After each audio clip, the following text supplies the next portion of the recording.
श्री दुर्गा सप्तशती अध्याय 6।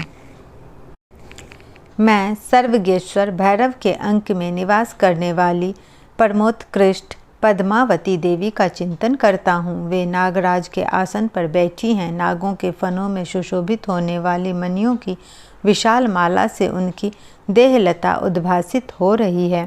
सूर्य के समान उनका तेज है। 3 नेत्र उनकी शोभा बढ़ा रहे हैं।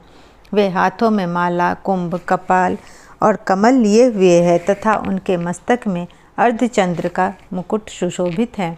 ऋषि कहते हैं, देवी का यह कथन सुनकर दूत को बड़ा अमर्ष हुआ और उसने दैत्यराज के पास जाकर सब समाचार विस्तार पूर्वक कह सुनाया। दूत के उस वचन को सुनकर दैत्यराज कुपित हो उठा और सेनापति ध्रुमलोचन से बोला, ध्रुमलोचन, तुम शीघ्र अपनी सेना साथ लेकर जाओ और उस दुष्टा के केश पकड़कर घसीटते हुए उसे बलपूर्वक यहाँ ले आओ। उसकी रक्षा करने के लिए यदि कोई दूसरा खड़ा हो तो वो देवता, यक्ष अथवा गंधर्व ही क्यों न हो, उसे अवश्य मार डालना।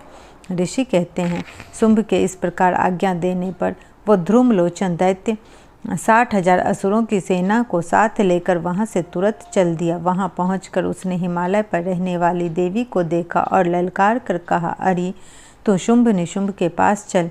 यदि इस समय प्रसन्नतापूर्वक मेरे स्वामी के समीप नहीं चलेगी तो मैं बलपूर्वक झोटा पकड़कर घसीटते हुए तुझे ले चलूँगा। देवी बोली, तुम्हें दैत्यों के राजा ने भेजा है। तुम स्वयं भी बलवान हो और तुम्हारे साथ विशाल सेना भी है। ऐसी दशा में यदि मुझे बलपूर्वक ले चलोगे तो मैं तुम्हारा क्या कर सकती हूँ। ऋषि कहते हैं, देवी के यो कहने पर असुर ध्रुमलोचन उनकी ओर दौड़ा। तब अंबिका के हूँ शब्द के उच्चारण मात्र से उसे भस्म कर दिया। फिर तो क्रोध में भरी हुई दैत्यों की विशाल सेना और अंबिका ने एक दूसरे पर तीखे सहायकों, शक्तियों तथा फरसों की वर्षा आरंभ की। इतने में ही देवी का वाहन सिंह क्रोध में भरकर भयंकर गर्जना करके गर्दन के बालों को हिलाता हुआ असुरों की सेना में कूद पड़ा।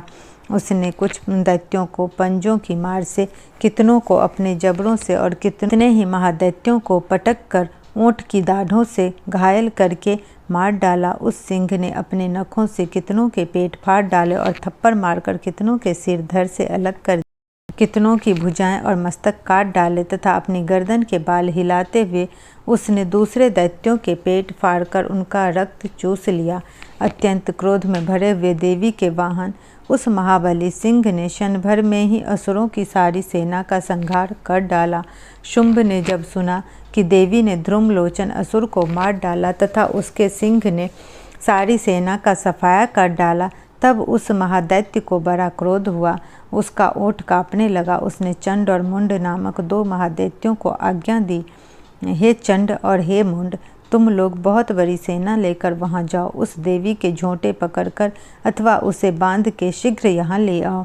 यदि इस प्रकार उसको लाने में संदेह हो तो युद्ध में सब प्रकार के अस्त्र शस्त्रों तथा समस्त आसुरी सेना का प्रयोग करके उसकी हत्या कर डालना। उस दुष्टा की हत्या होने तथा सिंह के भी मारे जाने पर उस अंबिका को बांधकर साथ ले शीघ्र ही लौट आना। इस प्रकार श्री मार्कंडेय पुराण में सार्वांगिक मनमंत्र की कथा के अंतर्गत देवी महात्म्य में ध्रुमलोचन वध नामक 6ठा अध्याय पूरा हुआ।